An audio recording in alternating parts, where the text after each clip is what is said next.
Halo semuanya, perkenalkan nama saya Niputu Dewi Lestari, bisa dipanggil Lestari, dengan NIM 251101113. Mata kuliah Filosofi Pendidikan dengan dosen pengampu yaitu Bapak Wayan Eka Paramarta SPD MPD dan juga Profesor Dr. Nyoman Dantes. Di mana video kali ini saya akan memaparkan argumen akademik saya berdasarkan soal yang telah diberikan. Di mana soalnya yaitu pendidikan di Indonesia telah dihadapkan pada tantangan disrupsi teknologi dan juga degradasi moral.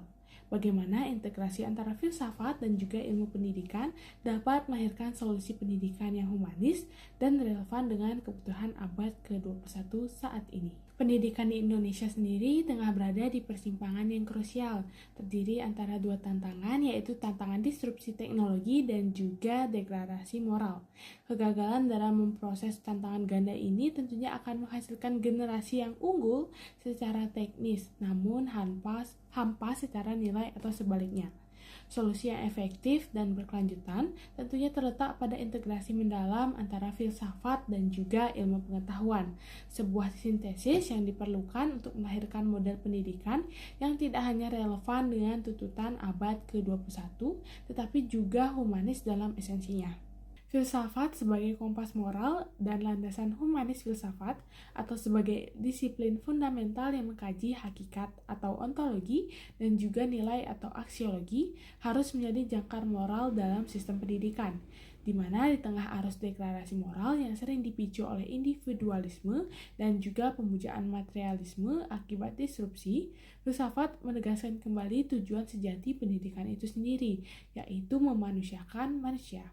Pandangan Aristoteles menjadi sangat relevan di sini melalui prinsip teologi yang mengajarkan bahwa setiap kegiatan memiliki tujuan akhir atau telos, dan tujuan tertinggi manusia sendiri itu adalah mencapai eudaimonia atau kehidupan yang utuh dan bermakna yang dicapai melalui pengembangan kebajikan moral dan intelektual. Dalam konteks pendidikan, filsafat Aristoteles mendesak kita untuk menempatkan pembentukan karakter itu dan kearifan sebagai prioritas utama, di mana ilmu pengetahuan dalam kerangka ini tentunya adalah alat yang harus digunakan untuk mencapai kebaikan tertinggi manusia, bukan sebaliknya. Ilmu pengetahuan sebagai mesin adaptasi dan juga keterampilan kritis, di mana filsafat memberikan arah, sementara ilmu pengetahuan sendiri menyediakan metode dan alat untuk mengadaptasi. Disrupsi teknologi menuntun penguasaan dimensi epistemologis, yakni bagaimana cara mendapatkan pengetahuan yang valid, dan bagaimana cara memverifikasi informasi, dan bagaimana cara memecahkan masalah kompleks secara logis. Pendekatan ilmiah mengajarkan berpikir kritis, analitis, dan rasionalitas, di mana keterampilan ini yang merupakan inti dari literasi abad ke-21 yang sangat penting untuk menavigasi lautan informasi digital yang syarat hoaks atau bias. Integrasi ini diperkuat oleh aliran progresivisme dari John Dewey. Dewey menekankan bahwa pendidikan harus aktif, eksperimental, dan berbasis pengalaman nyata atau learning by doing.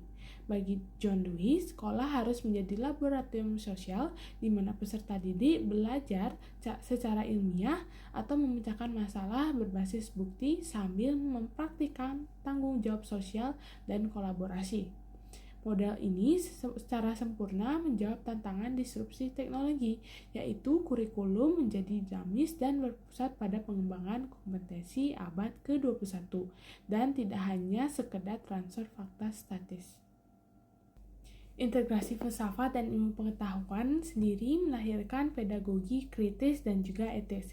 Ini bukan hanya tentang mengajarkan kode etik di kelas sains, melainkan sebuah desain kurikulum yang menyatukan penguasaan ilmu atau ilmu pengetahuan di mana wajib diimbangi dengan refleksi etis. Contohnya saat mengajarkan kecerdasan buatan atau AI, kurikulum tidak hanya fokus pada algoritma, tapi juga pada implikasi filosofis tentang bias data atau penggantian tenaga kerja manusia dan juga hak asasi digital.